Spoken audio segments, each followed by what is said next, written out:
The room was silent, but the tension in the air was thick. I could feel my palms sweating as I gripped the pen. In front of me, the contract lay open like a trap, waiting to snare me. "Just sign it, Natalie." Ryan's voice was quiet but firm, his eyes avoiding mine as if he already knew what I was about to say. I could see his mother, Veronica, sitting across the table, her gaze cold and calculating. "You don't understand," I whispered, my throat tightening. "This isn't just a formality. It's not who I am." Ryan exhaled sharply, his fingers tapping on the surface of the table. "It's for our protection." "You're not thinking clearly." Protection. The word echoed in my mind, but it felt like a lie. How could this be protection when it was suffocating me, slowly but surely? This was about power, control, and something darker. They didn't see me for who I was. To them, I wasn't a person, I was a risk. A potential threat to their pristine world. But Ryan, the man I loved, sat there, silent, too afraid to stand up to his mother, too afraid to stand up for me. I could feel the weight of the contract pressing down on me, but I couldn't escape. It was like being in quicksand. Each second that passed, I was sinking deeper into something I couldn't control. "I love you, Ryan," I said, my voice barely above a whisper. "But this isn't love. This is a test." His eyes flicked to me, hurt and confused. But in that moment, I realized I was no longer fighting for him. I was fighting for me. Without another word, I signed the paper. I had to. I couldn't fight him and his family. Not yet. But deep inside, I knew, this wouldn't end well. It was a late afternoon when I first met Ryan. I was at a charity event in Brooklyn, trying to unwind after a long day of meetings and reports.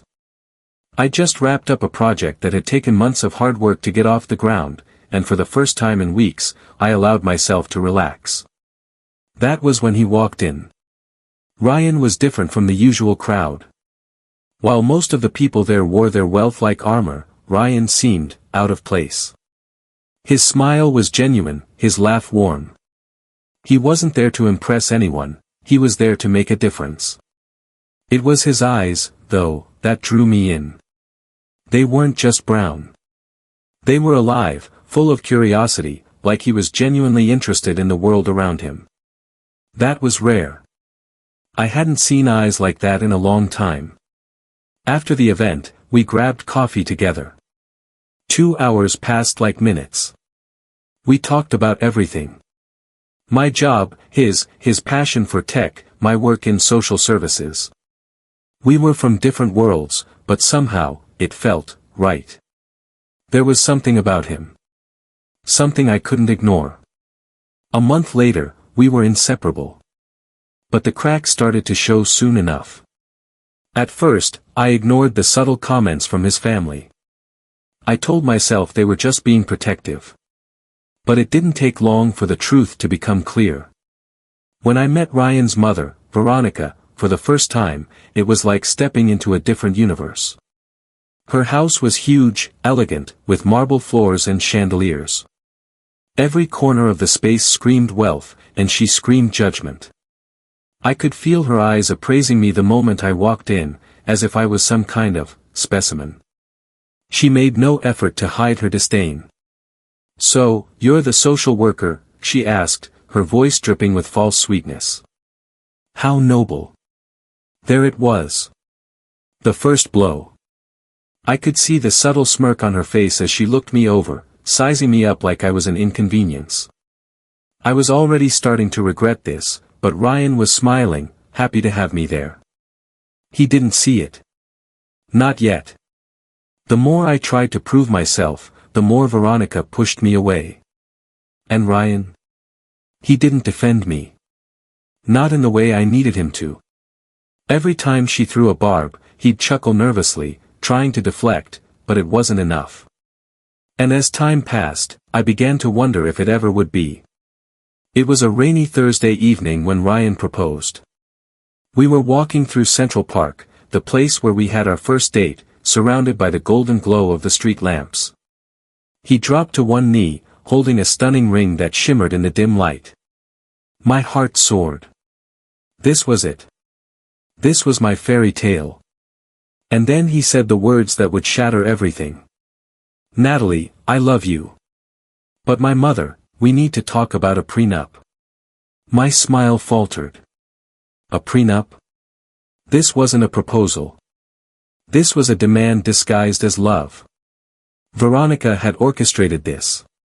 And Ryan had let her. Let her push me into a corner where the only option left was to sign away my dignity. I looked at the ring in his hand, the symbol of a future I was no longer sure I wanted. The woman I was becoming wasn't who I wanted to be. But I couldn't back out now. I signed. And in doing so, I lost something. A piece of me. A piece of the woman I once was. The days that followed felt like I was walking through a fog. The moment I signed that prenup, something inside me broke. I'd known for a while that Ryan's world wasn't mine, but this was different. The prenup wasn't just a piece of paper, it was a sign, a symbol that I was never going to truly belong in his world. Not with them. I tried to push those thoughts away. I told myself that love was supposed to be unconditional. That if we were meant to be, we would find a way through it, together. But things weren't as simple as I had hoped. It was 3 weeks after I signed the contract. Ryan and I were out at a dinner with his parents again. I had hoped things would be different this time, that maybe I would be accepted, but it felt like I was being dragged back into that cold, judgmental world I tried so hard to ignore. His mother, Veronica, was being especially icy that night. I could feel her eyes on me the entire time, sizing me up as if I were something to be scrutinized. "So, Natalie," Veronica began, her voice sugary sweet but carrying a sharp edge, "how's your work going? Any big breakthroughs at your little nonprofit?" I bit back my response. I could already feel the sting of her words before I even opened my mouth. But Ryan didn't notice. He was distracted, fiddling with his napkin, trying to avoid the tension that I could feel rising between us. I wanted to say something, anything, that would put her in her place, but the words didn't come.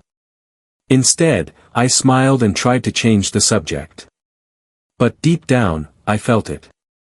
I felt the distance growing. With every word, with every sideways glance from Veronica, I was losing myself. I was becoming someone I didn't recognize. A week later, things took an unexpected turn. Ryan was away on a business trip for a few days. I was left alone, drowning in the weight of what I had signed, what I had agreed to. I felt small, insignificant, a pawn in a game that wasn't mine to play. But fate had a different plan for me. I was going through some old family paperwork, something I hadn't done in years, when I stumbled upon a folder that wasn't supposed to be there. It was labeled "Michael's Assets" in my father's neat handwriting. Michael. My father. I froze. What was this? My father had always kept his financials private. I never asked about it, never questioned his modest lifestyle. But this? This was something entirely different. I opened the folder, my heart pounding in my chest. Inside were bank statements, property deeds, and something that caught my eye immediately, stock certificates, millions of dollars in shares from companies I'd never heard of. My father had invested in major real estate and tech startups. There was more. So much more.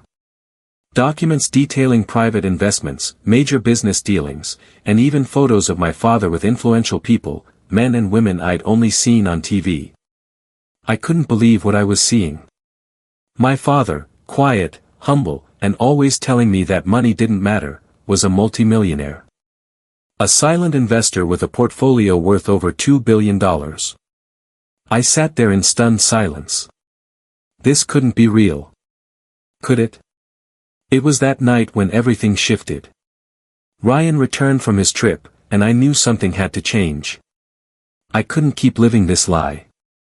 I had to decide if I was going to keep being the girl who signed that prenup, or if I was going to step into the life I had never known existed. I called him over for dinner at my apartment, hoping we could talk. He arrived, as charming as always, but there was a coldness to him now, an unspoken tension that hung in the air.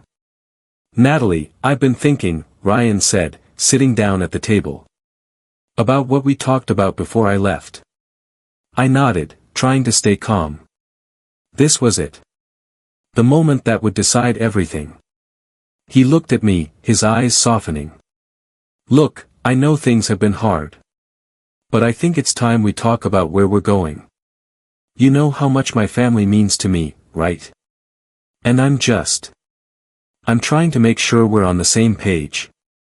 I nodded again, but my hands were shaking. I wasn't sure what I was even waiting for anymore. The truth, maybe. My own truth. "You're talking about the prenup?" I said, my voice quieter than I intended. "Because, Ryan, I have to be honest with you. I don't feel like I'm the person you think I am anymore. Signing that thing, it broke me. It felt like I wasn't good enough, like I was just some investment." His face paled. I had never seen him so vulnerable.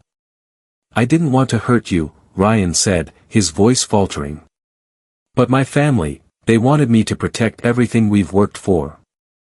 "I'm not asking you to choose between me and your family," I said, taking a deep breath.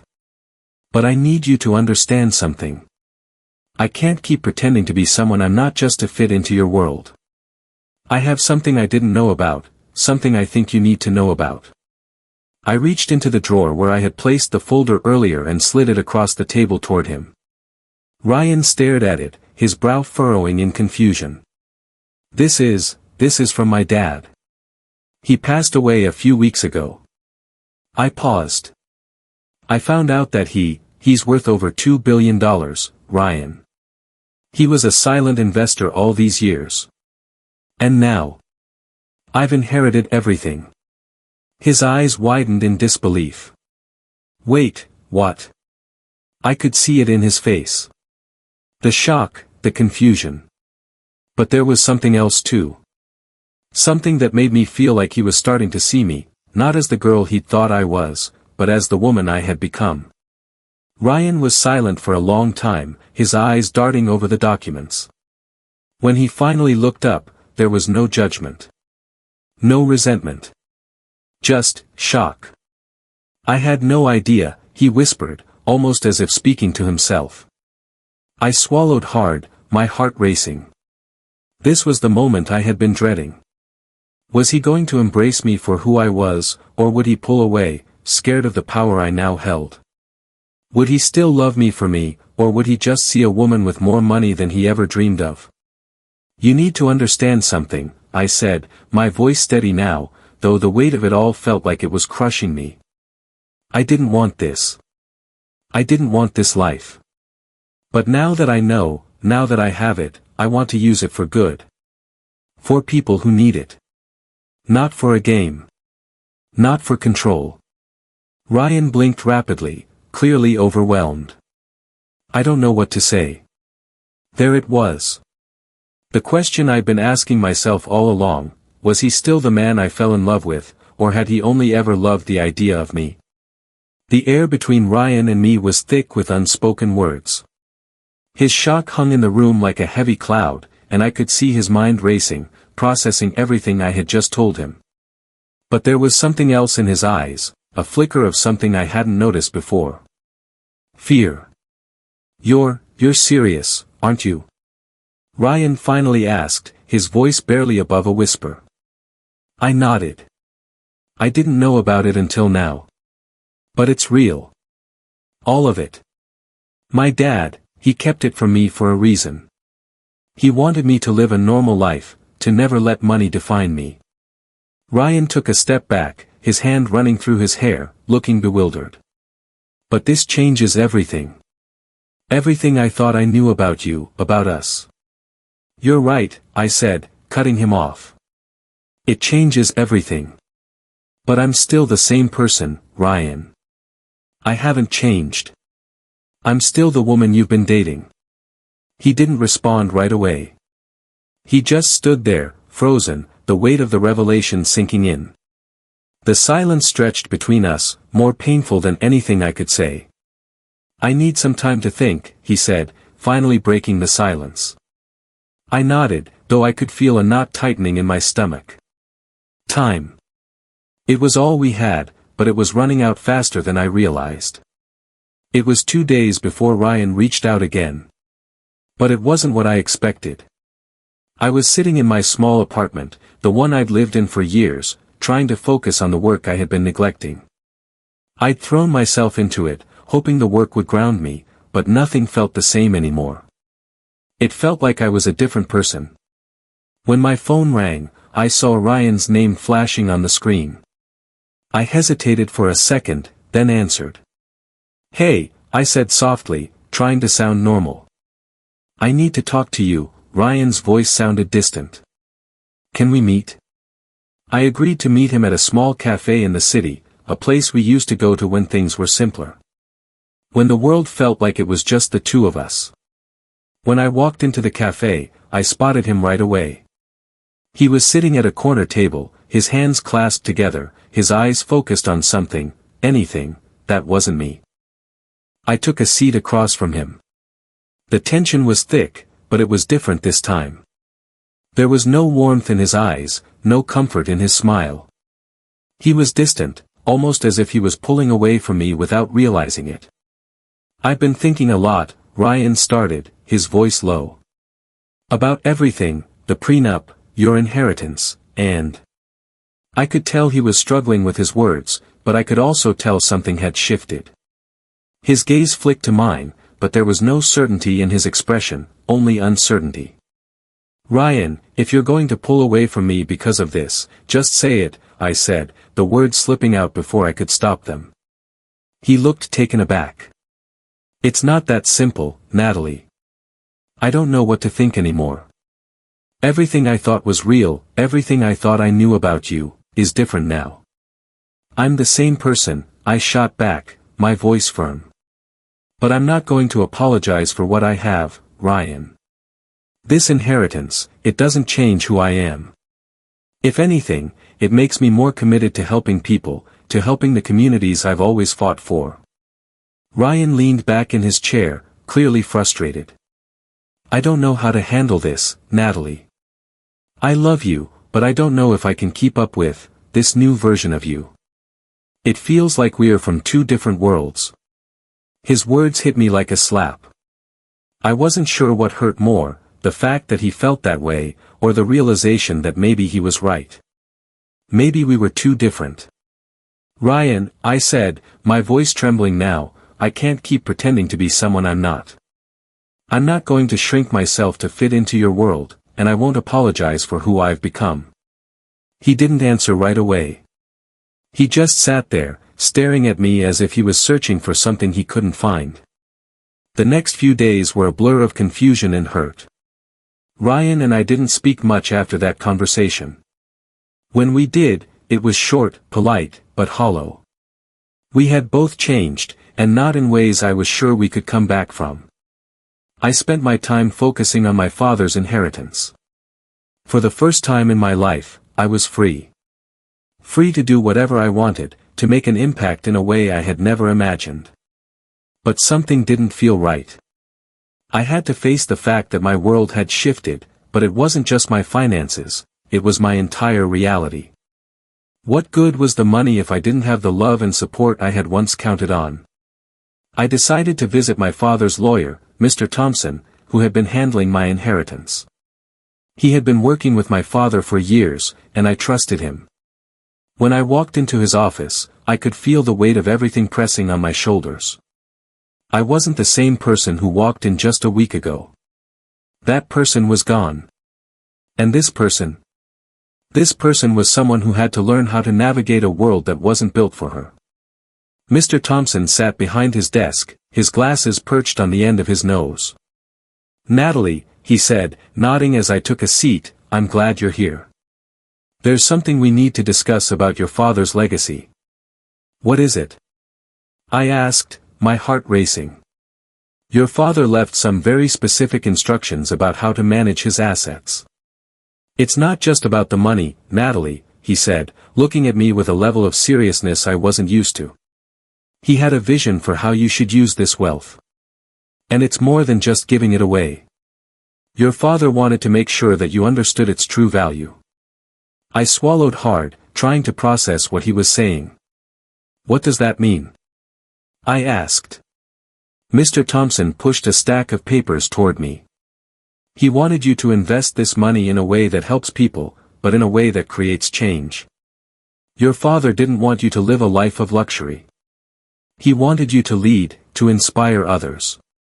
And that's why I'm asking you to consider this. Your father's foundation, the one he established, is about to go public.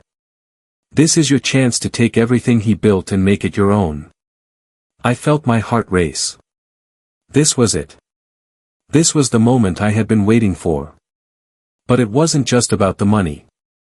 It was about proving to myself, and to everyone else, that I could do this. I could be the person I was meant to be, someone who could make a difference. But as I left Mr. Thompson's office, I realized something. I had a choice to make. Was I going to take the easy path, the one where I clung to my past and pretended everything was fine? Or was I going to step into the person I was becoming, someone who had the power to change the world? The answer was clear. But the road ahead? That was where the real battle would begin. I stood on the balcony of my apartment, looking out over the city.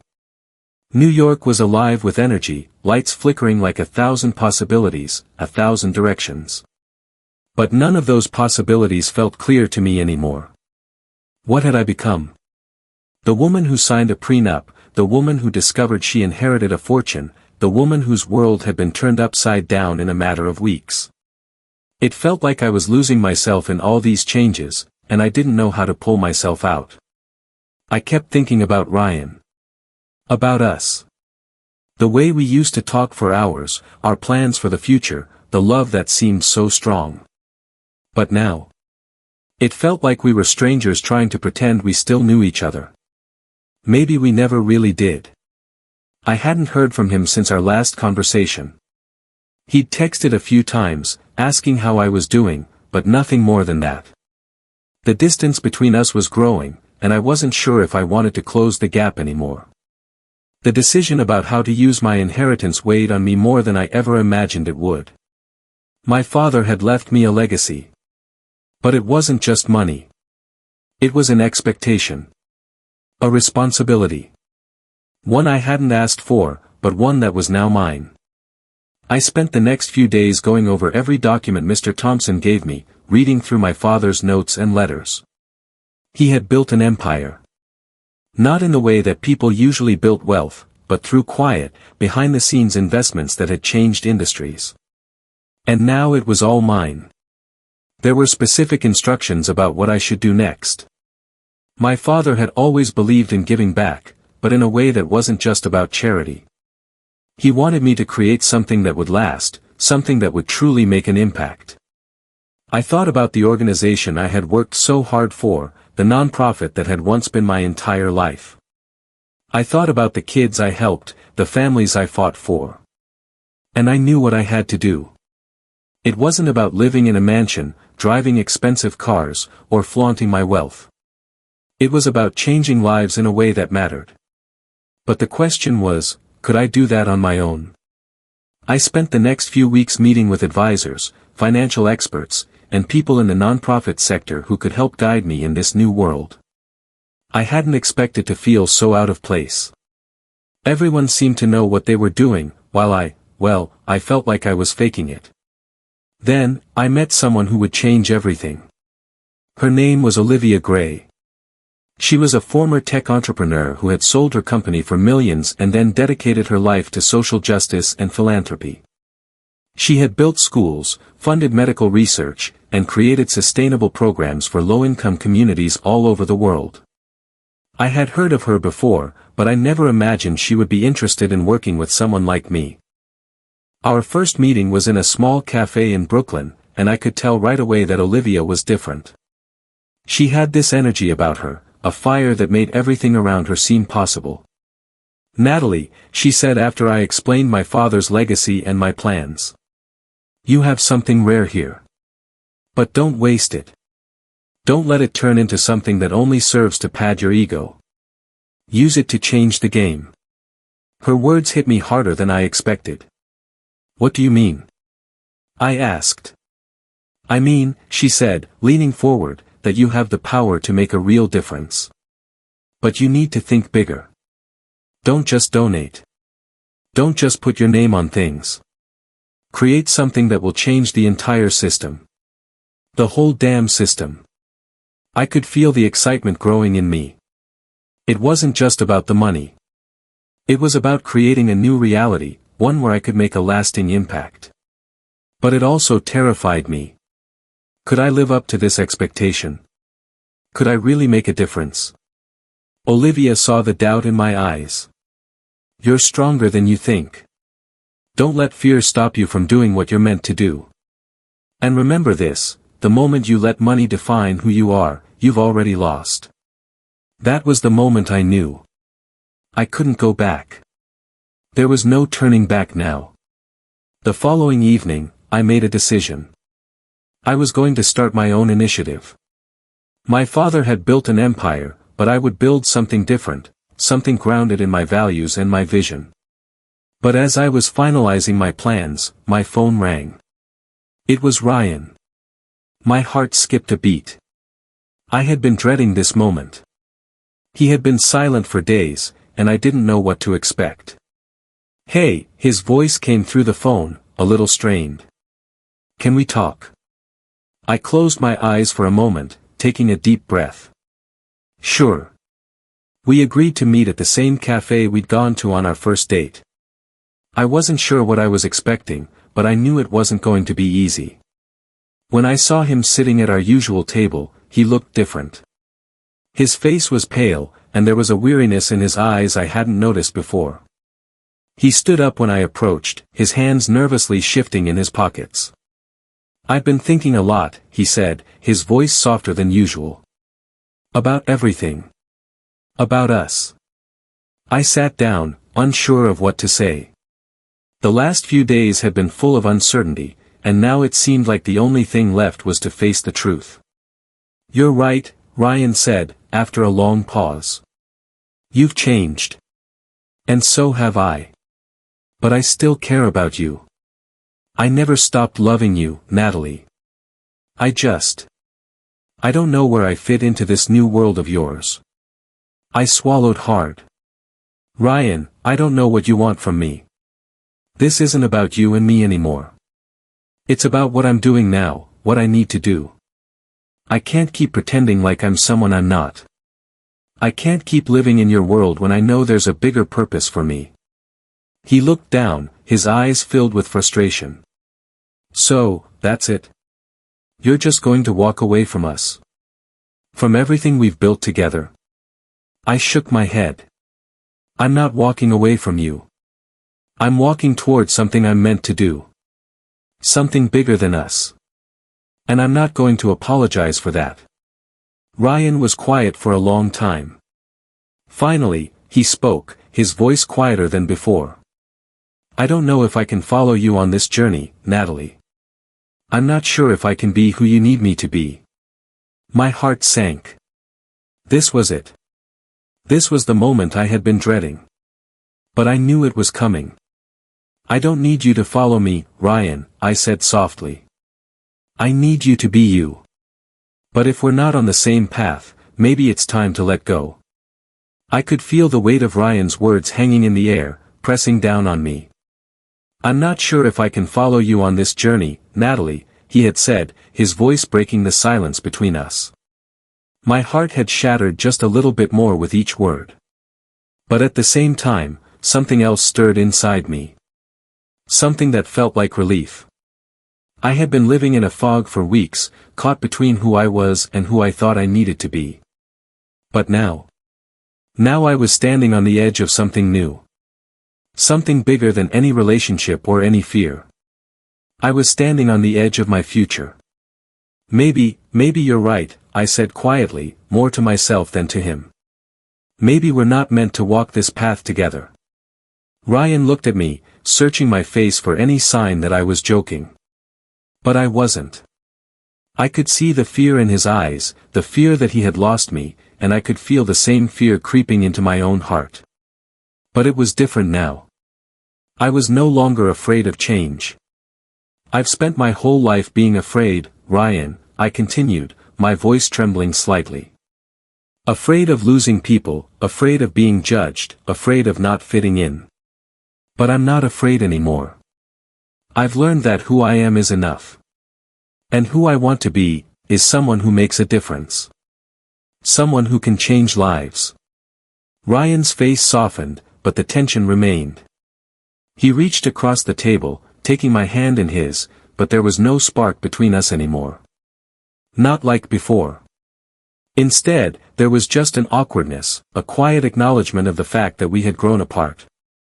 I'm sorry, Ryan, I said, squeezing his hand gently. But I can't be the person you want me to be anymore. I'm not that person. Tears welled up in his eyes, but he didn't let them fall. He pulled his hand away and stood up. I understand, he said quietly. I really do. But I just don't know if I can handle this version of you. I stood up too, my heart aching, but I knew deep down that this was the right thing. The love we had shared, the connection we thought we had faded. And in its place, I was starting to see the person I was meant to become. I'll always care about you, Ryan, I said softly. But this is where we part ways. Ryan nodded, his face expressionless, and turned to walk away. As I watched him leave, I felt an odd sense of finality. The closure that had been missing for so long finally arrived. The past was behind me, and the future, well, it was mine to shape. Days passed, and the weight of my decisions began to sink in. I was no longer tied to the life I had known. No longer bound by the expectations of a world that didn't understand me. Instead, I was free to write my own story. I dove headfirst into the new project that had been growing in my mind ever since I found out about my father's fortune. It wasn't just about giving money away. It wasn't about building a legacy to flaunt in front of others. It was about creating real, lasting change. The kind of change that could transform entire communities, that could lift people up and give them the tools they needed to succeed. I started meeting with organizations, discussing how to use the resources I now had at my disposal. I gathered a team of people who shared my vision. Together, we began working on building schools, providing healthcare, and offering financial literacy programs in underserved areas. We didn't just want to help people, we wanted to give them the power to help themselves. It wasn't easy. There were setbacks, challenges, and moments when I wanted to throw in the towel. But with every small success, I could feel the pieces of my life falling into place. I was doing something meaningful. And that made all the difference. A few months later, I attended a conference on social entrepreneurship. It was there that I met Lucas. He was a fellow social entrepreneur, someone who had been running a foundation that focused on sustainability and community-based projects in rural areas. He had the same fire in his eyes that Olivia had, the fire I had been looking for in myself. We clicked immediately. Lucas was grounded, intelligent, and passionate about making a difference. Our conversations flowed easily, and I began to see a side of myself I hadn't known existed. He believed in creating a world where everyone had access to education, healthcare, and opportunities, just like I did. But there was something else about him, something I hadn't expected. A quiet confidence. A strength that complemented my own ambitions. We spent the next few months collaborating on projects, blending our ideas and resources. Working with him was different from anything I had experienced with Ryan. There was no tension, no feeling that I had to shrink myself to fit into someone else's world. With Lucas, I was accepted for who I was, flaws and all. And slowly, I realized something important. I was starting to see the world through his eyes. The world we were building wasn't just about money. It was about people. It was about hope. And together, we could make that hope a reality. It's strange how life works. I thought I had everything figured out. I thought I knew who I was. But in reality, I was still growing, still evolving. The woman I am now is nothing like the woman I was before. And I wouldn't change a thing. Ryan was part of my journey, but he wasn't my destination. The life I'm creating now, this new path, is mine. And it's not just about the money. It's about how I use it to make the world a better place, how I take the lessons from my father and make them my own. Sometimes, life forces you to make hard decisions. Sometimes, you have to walk away from what you thought was your future to find the life you were always meant to live. And that's exactly what I did.